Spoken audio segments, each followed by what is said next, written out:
Hello friends, Radhe Radhe, जय श्री कृष्णा, हर हर महादेव। दोस्तों, आज हम बताने जा रहे हैं कार्तिक पूर्णिमा में दीपदान, गंगा स्नान कैसे करना है घर पर ही। दोस्तों, करना ये है कि किसी दीपक को जलाकर देव स्थान पर रखकर आना या फिर उन्हें नदी में प्रवाहित कर देना दीपदान कहलाता है। और यदि दीपदान कार्तिक पूर्णिमा के शुभ अवसर पर किया जाए तो फिर तो उससे मिलने वाले पुण्य का कहना ही क्या। कार्तिक पूर्णिमा हमें देवों की उस दीपावली में शामिल होने का अवसर देती है जिसके प्रकाश में प्राणी के भीतर छिपी तामसिक वृत्तियों का नाश होता है। और इस माह की त्रयोदशी, चतुर्दशी और पूर्णिमा को पुराणों में अति स्मरणीय माना गया है। स्कंद पुराण के अनुसार प्राणी कार्तिक मास में प्रतिदिन स्नान करता है। वो यदि केवल इन 3 तिथियों में सूर्योदय से पूर्व स्नान करे तो भी पूर्ण फल का भागी हो जाता है। कार्तिक पूर्णिमा के दिन महादेव ने प्रदोष काल में अर्धनारीश्वर के रूप में त्रिपुरासुर का वध किया था। उसी दिन देवताओं ने शिवलोक यानी काशी में आकर दीपावली मनाई। तभी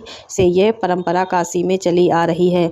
माना जाता है कि कार्तिक मास के इस पवित्र दिन काशी में दीपदान करने से पूर्वजों को भी मुक्ति मिलती है। ऐसा कहा गया है, जो व्यक्ति कार्तिक मास में श्री केशव के निकट अखंड दीपदान करता है वह दिव्य कांति से युक्त हो जाता है। लोग कार्तिक मास में श्री हरि के मंदिर में दूसरों के रखे हुए दीपों को प्रज्वलित करते हैं। उन्हें नरक नहीं भोगना पड़ता है। और ऐसा कहा जाता है कि एक चूहे ने कार्तिक एकादशी में दूसरे के रखे दीप को प्रज्वलित करके अगले जन्म में दुर्लभ मनुष्य जन्म प्राप्त किया था। समुद्र सहित पृथ्वी दान और बछड़ों सहित दूध वाली करोड़ों गायों के दान का फल भगवान विष्णु के मंदिर के ऊपर शिखर दीप दान करने के अंश के बराबर भी नहीं है।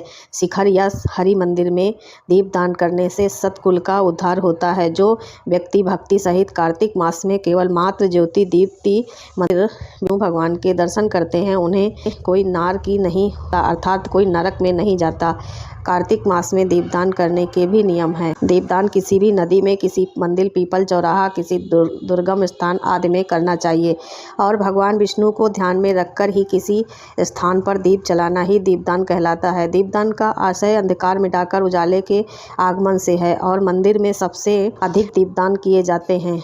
तो आज के इस वीडियो में मैं आपके साथ शेयर करने वाली हूँ कि घर पर आप दीपदान कैसे कर सकते हैं। वैसे तो आपको पवित्र गंगा जी में यानी बहते जल में दीपदान करना चाहिए। यदि किसी कारण में आप बहते जल में दीपदान करने में समर्थ नहीं हैं तो घर पर ही आप माँ गंगा जी का आवाहन करके कैसे दीपदान कर सकते हैं, कितने दीपक आपको जलाने चाहिए, किस तरह की बाती आपको लगानी चाहिए और क्या क्या सावधानी आपको बरतनी चाहिए। घर पर गंगा दीपदान करने के लिए आप स्नान करने के बाद जिस जगह पर भी दीपदान करना चाहे तो आप अपने घर के अंदर जहाँ पर आप चौकी स्थापित किया करते हैं वो पूजा की, वहाँ पर आप पहले गाय के गोबर से लीप सकते हैं, गंगा जल से शुद्ध कर सकते हैं और उसके बाद गेरू से लीप सकते हैं। चौकी पूर सकते हैं, स्वास्तिक का चिन्ह बना सकते हैं या फिर आप अपने घर की छत पर भी आप गंगा दीपदान कर सकते हैं। वहाँ पर यह संपूर्ण पूजा विधि संपन्न कर सकते हैं। ये भी आपके घर में सुविधा हो उसके अनुसार गंगा दीपदान की तैयारी करके सबसे पहले तो आप एक चौकी की स्थापना कर ले। यदि चौकी नहीं है तो ऐसे में आप डायरेक्ट ज़मीन पर भी चौक पूर सकते हैं। गेरू से लेपने के बाद उस पर जो भी थाली या परात होती है उसे रखने के बाद उसमें जल भरकर गंगा दीपदान कर सकते हैं। सबसे पहले तो आप दीपक और बाती तैयार कर लें, क्योंकि जो गंगा जी में दीपदान किया जाता है उसमें आपको पत्तों का दोना बनाना होता है। दोना यदि नहीं बना पाते हैं तो केवल सीधे पत्ते पर भी आप बाती रखकर उन्हें तैरा सकते हैं, जिससे लिए आप पीतल और आम या फिर अशोक के पत्ते भी आप दीपदान कर सकते हैं। सबसे पहले आप जो चौकी अपने रखी है, जो आपने पूरा है वह एक बार बड़ी परात में आप पहले गंगा जल मिलाइए, फिर उसमें जल भर कर रखें और जैसे गंगा जी का पूजन किया जाता है तो उसी तरह से आपको पूजन करना है। उस जल में आपको थोड़ा गाय का कच्चा दूध और हल्दी डालनी है। काले तिल, अक्षत, पुष्प डालने से गंगा मैया का आवाहन करते हुए गंगा मैया का पूजन करना है। गंगा दीपदान करने के साथ ही इस दिन माँ गंगा को जो आभूषण है या जो वस्त्र है वो भी समर्पित कर सकते हैं। जैसे बहुत से लोग गंगा मैया को कंगन समर्पित करते हैं। गंगा मैया में ज्वारे बोते हैं। जो आप ऐसा करना चाहते हैं तो थोड़ी देर से जो भी आप साथ में गंगा जी में या जो परात में जल भरा है उसमें आप डालें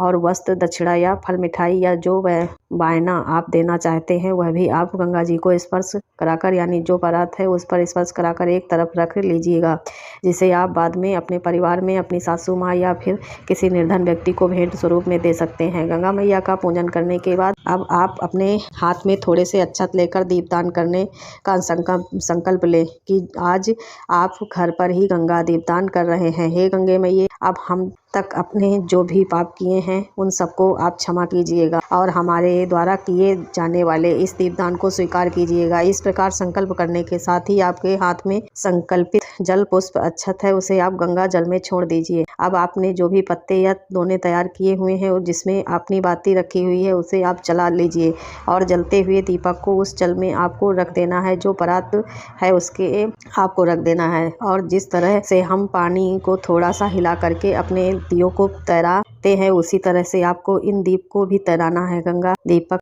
में रखने से पहले उनका भी विधिवत आपको पूजन करना है। जैसे पत्तों पर यदि आप दीप प्रज्वलित कर रहे हैं तो ज्योत जला रहे हैं तो आप सभी पत्तों पर तिलक लगाएं, अक्षत, पुष्प अर्पित, काले तिल, उसमें आप घी का दीपक जलाएं और प्रणाम करें। उसके साथ आप ही बहते जल में जो परात का जल है उसमें आप इन दियों को छोड़ दीजिए। इस तरह से बड़ी आसान विधि से घर में ही दीपदान किया जाता है। परिवार में जितने भी सदस्य हैं चाहे तो आप उन सभी के नाम से एक दिया आज के दिन गंगा जी में इस तरह से दीपदान करें, नहीं तो कोई भी एक सदस्य भी सभी के हिस्से का दीपदान कर सकता है। दीपदान करने के बाद एक बार फिर गंगा मैया को प्रणाम करें, सभी दीप को प्रणाम करें और उसके बाद आज जब यह दीपक शांत हो जाए तब आप जो भी जल है उसे अपने घर में गमले में, क्यारी में, पौधों में डाल सकते हैं। जो भी पत्ते या दोने बाती सहित उनका आपको विसर्जन कर देना होता है। पुष्प, अक्षत, इन सभी का आपको विसर्जन कर देना है।